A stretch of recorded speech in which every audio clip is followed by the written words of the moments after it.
साथियों, जम्मू कश्मीर के हालात आप लोग देख रहे हैं और जम्मू कश्मीर के अंदर लगातार प्रदर्शन चल रहे हैं। मोदी सरकार का ये कहना है और ख़ास करके भाजपा के नेताओं का ये कहना है कि जम्मू कश्मीर में लोग बड़े खुशी से ज़िंदगी व्यतीत कर रहे हैं। लेकिन हालात जो लोग देख रहे हैं, उन्हें देखते हुए समझ आ रहा है कि लोग परेशान हैं। लोग सड़कों पर हैं, कोई टोल के लिए प्रदर्शन कर रहा है, कोई बिजली के स्मार्ट मीटर्स को लेकर के प्रदर्शन कर रहा है, कोई हाउस टैक्स को लेकर प्रदर्शन कर रहा है, कोई लैंड टैक्स को लेकर प्रदर्शन कर रहा है। लेकिन मजाल है कि सरकार को कोई फ़र्क पड़े। सरकार तो अपनी खूबियां गिनाने में लगी है। एक पोस्टर मैं साथ में दिखाऊंगा जो कि जम्मू के भाजपा की ओर से उनके फेसबुक पेज पर डाला गया। इस पोस्टर को पढ़िए और देखिए कि ये पोस्टर दिखा करके ये क्या जताना चाहते हैं।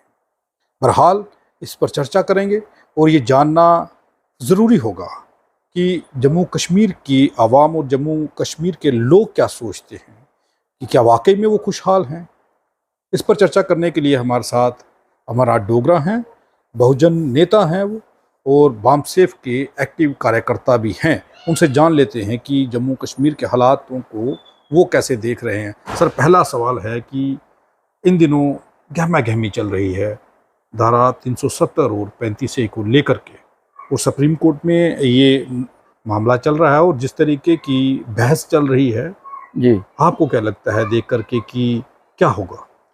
सबसे पहले तो मैं ये कहना चाहूँगा कि मैं RTI इंडिया मीडिया का शुक्रगुजार हूँ। मैं बहुत धन्यवादी हूँ कि जिन्होंने हमारे लोगों के डाउन ट्रॉडन जो लोग हैं, गरीबों का, मजलूमों का, इनके हित में बात करने का और इनके उजागर करने का, इनके मसलों का उजागर करने का तहैया कर रखा है। मैं इनका तहे दिल से शुक्रगुजार हूँ। रही बात आजकल जो सुर्खियों में जो चल रहा है, सुर्खियों में तो ये चल रहा है कि दफ़ा 370 और 35A जब ये हटाया गया था, हमारी समझ, और यूटी में हमारी स्टेट को 2 यूटीज में डिवाइड किया गया था। ये इन्होंने, ये अंग्रेजों से कम नहीं है। वो गोरे अंग्रेज थे, वो फूट डालते थे और राज कर रहे थे। ये काले अंग्रेज हैं और ये इन्होंने भी फूट डालने का काम किया है। इन्होंने नफरत पैदा की है। लोगों के दिलों में जो प्यार था, उस प्यार को इन्होंने ख़त्म करने की कोशिश की है, जो हमारे जम्मू कश्मीर के खास करके लोगों में था जी। अगर देखा जाए तो हम जम्मू कश्मीर के लोग जो हैं, हम चैन की ज़िंदगी बसर करना चाहते हैं, लेकिन जो इसमें खलल डालेगा उसको स्पेयर नहीं किया जाएगा। किसी भी सूरत में उसको स्पेयर नहीं किया जाएगा। दफ़ा 370 तोड़ने का मकसद सेंटर की सरकार का यही था और यूटी में तब्दील करने का मकसद इनका यही था। दरअसल इनको यूटी में तब्दील करने का इनका यही एक ही मकसद था कि हमारी स्टेट को कैसे लूटना है। सेंटर से commissioners, IAS cadre, IPS cadre को यहाँ पर मुंतकिल करके, यहाँ पर ट्रांसफर करके उनको, और यहाँ पर उन लोगों का राज बना करके, और LG के अंडर जो काम कर रहे हैं, उनकी डायरेक्शन के ऊपर काम कर रहे हैं। ये उनकी डायरेक्शन नहीं है। ये जो डायरेक्शन जो आ रही है, ये सेंटर से आ रही है, और सेंटर में डायरेक्शन जो है वो नागपुर में बैठे RSS के मोहन भागवत जी जो हैं, वो जो डायरेक्शन इनको दे रहे हैं, उसके मुताबिक यहाँ काम चल रहा है। जिसने भी बाहर की शक्तियां जो हैं हमारे स्टेट को अगर ये तहस नहस करने के काम करेंगे तो हम इनको स्पेयर नहीं करेंगे। आपको क्या लगता है कि सवाल ये है कि ये कहा जा रहा है कि सुप्रीम कोर्ट में जो बहस चल रही है, यस, बहस चल रही है, आपको क्या लगता है वो जो हमारा ये केस हमारे जम्मू कश्मीर के लोगों ने वहां पर पिटीशन दायर की हुई है, वो कॉन्स्टिट्यूशन का खिलाफ वर्जी हुई है। इसलिए हमारे लोगों ने इसको वापस लाने के लिए उसमें अपनी ये पिटीशन जो है डाली हैं, और उसमें जो हमारे वकला ने जो वहां पर अपने पेश किए हैं, हकाइक जो पेश किए हैं, उनको देखते हुए लगता है, और जो सरकार ने जो अपने दलाइल दिए हैं अपनी, वो दलाइल को देखते हुए लगता है कि उनके पास कोई खास मुद्दा है नहीं। वो ये कहते हैं कि हमने देखिए वहां पर क्या कर दिया है हमने, वहां पर मिलिटेंसी को कम कर दिया है, मिलिटेंसी के नाम की चीज नहीं रही है। वहां पर हमें अभी इन्फिल्ट्रेशन नहीं हो रही है, अभी पत्थरबाजी नहीं हो रही है। मैं ये देखना चाहता हूं कि ये 2-2.5 लाख 3 लाख जो यहाँ पर जो सेंटर की सरकार जो जिनको अलग अलग कामों के लिए भर्ती किया गया हुआ है, उनको यहाँ पर डिप्लॉय कर करके गन की नोक पर ये सरकार जो है काम कर रही है। फिर मैं ये समझता हूं कि मिलिटेंसी में और इस सरकार में क्या अंतर है, हम ये जानना चाहते हैं कि इसमें क्या अंतर है, क्योंकि ये भी तो गन के ऊपर नोक के ऊपर लोगों से काम ले रहे हैं, लोगों से लोगों के हकों को डाका डाल रहे हैं। आपको क्या लगता है सुप्रीम कोर्ट का फैसला क्या कहीं कहीं मैं बताऊंगा, प्रॉपर्टी टैक्स कहीं उनको स्मार्ट मीटर के नाम से, कहीं उनको ये जो स्मार्ट मीटर और ये प्रॉपर्टी टोल प्लाजा के जो मकसद है, देखिए जिस स्टेट में या यहाँ भी जो रोड अंडर कंस्ट्रक्शन है, रोड अंडर कंस्ट्रक्शन है, उसमें इनके नाम बोलते हैं national highway authority of India के, कि वहां से टोल चार्ज नहीं किया जाएगा। ख्वाह वो श्रीनगर का रोड बन रहा हो, ख्वाह वो पठानकोट से लेकर के जम्मू तक का रोड बन रहा हो, चाहे कोई भी रोड बन रहा हो, लेकिन जो national highway authority of India के अंडर आता है उसके ये लेने के हकदार नहीं है। देर एज के ये ले रहे हैं, और ये जबरदस्ती ले रहे हैं, ये पुलिस का डर देकर दिखा करके और जेल में भेजने का डर दिखा करके हमारे लोगों को, इन्होंने 26 लोगों को वहां पर जेल में यहाँ से मुंतकिल किया था। पहले सांबा में लेके गए, जो सांबा का केस है उसको सांबा में रखना चाहिए था, इन्होंने क्या उनको मिलिटेंट है वो उनको लेकर के वहां कठुआ में जाकर के डाला। आज वो कठुआ में डाला था तो अगले दिन वो उनको क्या वो तिहाड़ जेल में यूपी में ले जाते। ये यूपी बिहार नहीं है, ये इनको गलत फहमी है कि जैसे हमारे यूपी बिहार के लोग गुजारा करते हैं ऐसे ये भी हों, ये लूटने के लिए आए हुए हैं बस, और कोई मतलब नहीं है, मकसद नहीं है इनका। दफा 370 के बारे में बताना चाहूंगा आपको। दफा 370 जो है, हमें सुप्रीम कोर्ट के ऊपर पूरा भरोसा है, हमें कानून के ऊपर पूरा भरोसा है। इन्होंने गैर कानूनी काम किया है और सुप्रीम कोर्ट कानूनी काम करेगा, और हमारी दफा 370 जो है हमारे रिवोक करेगा और हमारे वापस मिलेगी हमें, और 35A वापस मिलेगी हमारे स्टेट को। ये लगता है, ये ऐसे हमें लगता है, लगता ही नहीं है, ये ऐसा होके रहेगा।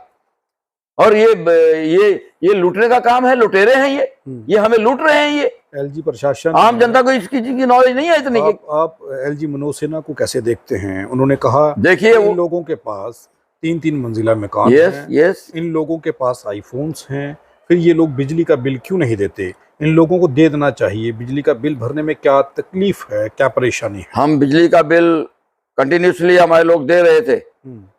27 तारीख को, हर महीने की 27 तारीख को लोग लाइन लगा करके, और उससे पहले भी बैंकों में जा करके, जेके बैंक में जा करके सब लोग हम लाइन पे लगे देखते थे कि सब लोग, हम भी उसमें शामिल हैं। हमने हर महीने हम देते आ रहे हैं बिल जो बनाए हुए थे, जो इन्होंने पहले मीटर लगाए थे। क्यों पहले मीटर जो लगाए थे वो बेवकूफ थे? ये ज्यादा समझदार हैं, ज्यादा इलेक्ट्रॉनिक की साइड में ये बढ़ रहे हैं, स्मार्ट मीटर लगा रहे हैं। ये खुद तो स्मार्ट है नहीं है, ये सब तो जंगली है, और ये हमें स्मार्ट बना रहे हैं। ये हमें सिटी तो इनसे स्मार्ट बनी नहीं है। जाके देखिए सिटी जम्मू की हालत, क्या हालत है वहां के, उसके नाम से ये डंका बजा रहे हैं। आपको नहीं लगता कि ये स्मार्ट सिटी बन गया है? अरे कहाँ बन गया, क्या बन गया है? आओ मैं दिखाता हूँ, चलो मैं दिखाता हूँ आपको नालियां कैसे है यहाँ की, और सड़कें कैसे, और इनकी हालत कैसे है अंदर की। इंटीरियर में जाके देखिए ना क्या हो रहा है, लोगों के साथ कैसे बर्ताव किए जा रहे हैं। क्या समझते हैं स्मार्ट सिटी कैसा होता है? स्मार्ट सिटी तो एकदम जो है उसके रोड सही होते हैं, उनके पथवे जो हैं, लोगों के चलने के रास्ते जो है वो साफ सुथरे होते हैं, और नालियां नाले जो हैं, ड्रेनेज का काम जो है एकदम साफ सुथरा होता है। उसमें बहुत सी चीजें जो हैं एक्स्ट्रा होती हैं। प्रॉपर्टी टैक्स सब लगाओ ना, तो पहले ये सहूलतें तो दे लो इनको। सहूलियत तो है नहीं है, प्रॉपर्टी टैक्स किस बात का लगेंगे ये? लेकिन आपको नहीं लगता कि वक्त लगता है ये सब कुछ? अरे वक्त लगता है तो प्रॉपर्टी टैक्स क्यों ठोक रहे हैं फिर? जब ये उस वक्त को पूरा कर ले तो उसके बाद में अपना प्रॉपर्टी टैक्स का ऐलान करे ना कुछ। तो आपको ऐसे ही प्रॉपर्टी टैक्स क्या है? आपको नहीं लगता कि पैसा सरकार कहाँ से लाएगी? अरे भाई मेरी बात सुनो, हमारे घर को जाने के लिए रास्ता नहीं है, आप प्रॉपर्टी टैक्स की बात कर रहे हो? हमें दो ना 30 फुट रोड दो, गले हमारे घरों को जाने के लिए, जो हमारे घरों को टच करेगा। लगाओ तुम प्रॉपर्टी टैक्स, कौन बोलता है नहीं देंगे? देंगे हम। हमें पहले सहूलियत तो दो उनकी, सहूलियत तो होनी चाहिए, नहीं सहूलियत को जरूरी है, पहले उसको दो, उसके बाद में प्रॉपर्टी टैक्स की बात करो, वो हम देखेंगे हमने देना है कि नहीं देना है। ये सरकार, ये मैंने सुना है कि ये प्रधानमंत्री जी जो है हमारे जब इंडिया के, वो आज ये कह रहे हैं कि हमने संविधान बदलना है, हमने संविधान बदलना है। प्रधानमंत्री जी अरे भाई, संविधान बदलने की बात करने वाले पहले ये सुन लो कि संविधान बदलने से पहले ये जनता जनार्दन जो है तुम्हें बदल डालेगी, देख लेना। अभी कुछ नहीं है ना, अभी देख लेना। हमने 2 धोखे खाए हैं इस सरकार से, वोटिंग किया है, हमारे बच्चों ने वोटिंग किया है, हमने वोटिंग किया है, लेकिन इन्होंने हमें उसका खमियाजा क्या दिया है, उसके बदले में क्या दिया है? लूट खसूट, जैसे भी है लूटो इनको। देखिए, सरकार तब लूटती है जब जनता भी गलत नीतियां अपनाती है। हाँ, जनता कोई गलत नीतियां नहीं अपना रही, अगर जनता गलत नीतियां अपना रही होती तो वो प्रोटेस्ट नहीं करते। सारे जम्मू कश्मीर में देखिए, जम्मू में खास करके, अब देखिए जब ये दफा 370 हटी थी हमारे जम्मू कश्मीर से, तो 35A जब हटी थी तो उस वक्त कुछ लोगों ने यहाँ पे लड्डू बांटे थे। आज वही लड्डू जो है उनको जहर लग रहे हैं, जहर का काम कर रहे हैं उनको। वो बोलते हैं कि हम तो मर रहे हैं हम अभी। वो जो लड्डू खाए थे उसमें जहर था, और वो बोल रहे हैं कि अभी इनको हम गाँव में, देहात में, कहीं कस्बे में घुसने नहीं देंगे इनको। नहीं तो उससे क्या होगा?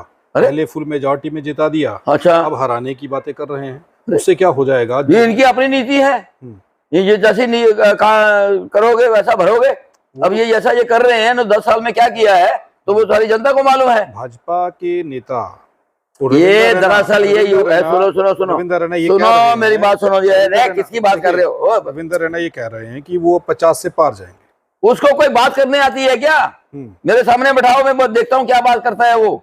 उसको कुछ नहीं मालूम है, उसकी कोई नहीं सुनता है, वो जीरो है, जीरो, गोल अंडा। समझ में आया? उसकी कोई बात बनी है आज तक? मानी है? एलजी ने मानी है, सेंटर की सरकार ने मानी है। भाजपा के प्रदेश अध्यक्ष हैं वो। अरे भाई, और वो कितने सालों से हैं? वो एक वो बना के रखा हुआ उसको, क्या मोड़ा तैयार करके रखा हुआ है एक, बस। हाँ भाई, तुम लोगों को तैयार करो, उसमें फूड डालो उनमें, और हमें ये बताओ क्या इसमें और क्या किया जा सकता है। ये सलाहकार है उनके। ये उनको हमारे जो जितेंद्र जी हैं, वो जो पीएमओ ऑफिस में है, हमारे मिनिस्टर जो हैं, जम्मू कश्मीर से जीत के गए हैं, लोगों ने जिता के भेजा है उनको। अपने आप नहीं बन के बना लिया मोदी जी ने उनको, लोगों ने भेजा।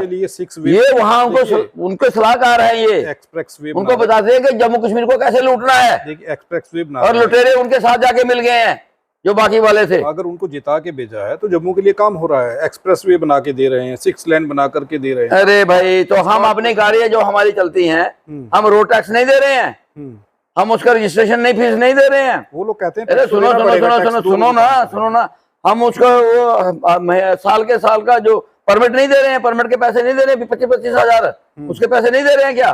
आरटीओ से लो ना खबर कर, जम्मू कश्मीर के लोगों का से कितना पैसा आ रहा है और कहाँ लग रहा है जम्मू कश्मीर में, बताओ ना हमें उसका पूरा हिसाब। और जम्मू कश्मीर का जो पैसा यहाँ से ले रहे हैं, कलेक्ट कर रहे हैं यहाँ पर, वो यही लगना चाहिए, वो बाहर क्यों जाएगा? सेंटर वाले तो खा रहे हैं इसको।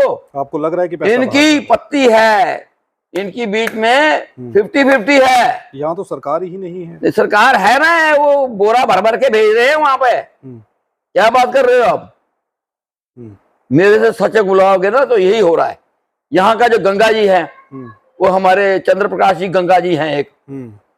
पहले जब यहाँ टोल प्लाजा इंस्टॉल हो रहा था, जब किया गया था, तो उसने पहले खुद साथ में होकर तोड़वाया था। जब उसको ये लगा कि हाँ भाई, उसके साथ साठ-गांठ हो गई कि हाँ भाई आपको भी 10% पत्ती मिल जाएगी, 10% मिलेगा आपको, है हम जैसे करते हैं करने दो। अरे 65 रुपए से शुरू हुआ था कार का टोल टैक्स, आज पता करो कितने हैं। अरे इतनी जल्दी तो कोई इतनी बढ़ोतरी नहीं होती है। हमारे यहाँ जो इस सरकार ने, चोर सरकार ने जो है पूरी चोरी, पूरी इंडिया में चोरी मचा रखी। जम्मू कश्मीर को तो अभी लूटना शुरू किया है इन्होंने। आपने एक चीज कही है एक आदमी का नाम ले दिया है आपने, चंद्र प्रकाश गंगा का जी, 10% हिस्सा आपने कह रहे जी हैं। जी, मैं नहीं बोल रहा हूँ, जनता बोल रही है, वही उसी के इलाके के लोग बोल रहे हैं, मैं नहीं बोल रहा हूँ। हम्म। लेकिन जाओ पूछो, ये जो अभी बैठे हुए ना, जो धरने पे प्रोटेस्ट जो चल रहे हैं, ये टोल प्लाजा के और ये इसके, पूछो ना उनको। लेकिन ऑन द कैमरा आप कह रहे हैं। और आपको मालूम है ये जो अभी जो स्मार्ट मीटर के नाम पर क्या हो रहा है, धांधली क्या हो रही है, देखना। 3 प्रकार के स्मार्ट मीटर हैं, 3 प्रकार के, grade A, grade B, grade C, 3 show करने हैं इन्होंने 12,000 वाले, लगाने हैं आपके 6,000 वाले, ठीक है। जो 6,000 उसमें से जो बच रहा है वो सब जो है सबके पॉकेट में जाएगा। ठेकेदार जो हैं इन्होंने सिर्फ खड़े करवाने हैं, खड़े करवाने हैं, बोलते हैं खड़े होने दो, हमने कुछ खा लिया ले लिया है, ये पुलिस लगाओ, तहसीलदारों को लगाओ, जबरदस्ती ठोको, सिर्फ टांग दो, हमें ठेकेदार का जो माल आया हुआ है उसको लगवाना है, जबरदस्ती लगवाना है। आई बात समझ में? और क्योंकि जब तक इनके नवाला मिला ना हो तो ये कैसे बोलेंगे कि हाँ नहीं जी जनता तो चाह नहीं रही है तो हम क्यों लगवाएं। ये तो जनता के साथ चलना चाहिए ना इनको। बहुत बहुत धन्यवाद अमरनाथ डोगरा जी हमारे साथ बात करने के लिए।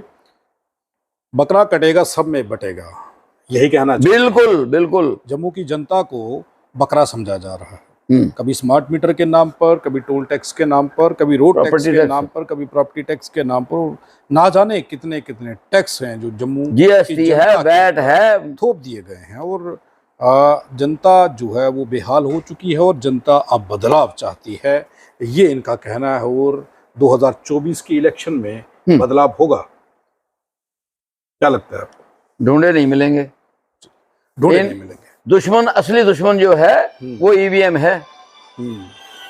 दुश्मन ढूंढे नहीं मिलेंगे, ये कहना है इनका। आप देखते हैं आरटीआई इंडिया न्यूज़, लोकतंत्र का पहरेदार, ताकि हम पहुंचा सकें। आप देखते रहें आरटीआई इंडिया न्यूज़, लोकतंत्र का पहरेदार, ताकि हम पहुंचा सकें आप तक वो खबरें जो नहीं पहुंच रही या फिर जो नहीं पहुंचाई जा रही।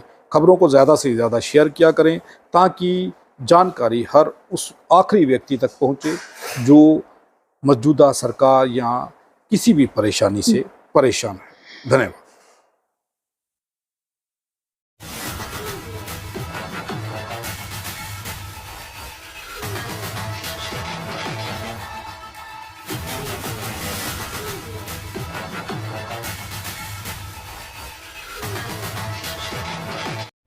अगर आप भी चाहते हैं कि आरटीआई इंडिया न्यूज़ आप सबकी आवाज़ इसी प्रकार उठाता रहे तो आरटीआई इंडिया न्यूज़ की आर्थिक सहायता करें। हर माह 99 रुपये दे करके आरटीआई इंडिया न्यूज़ की सपोर्ट करें ताकि आरटीआई इंडिया न्यूज़ इसी प्रकार आपके मुद्दों को उठा सके और सरकार के कानों तक पहुंचा सके।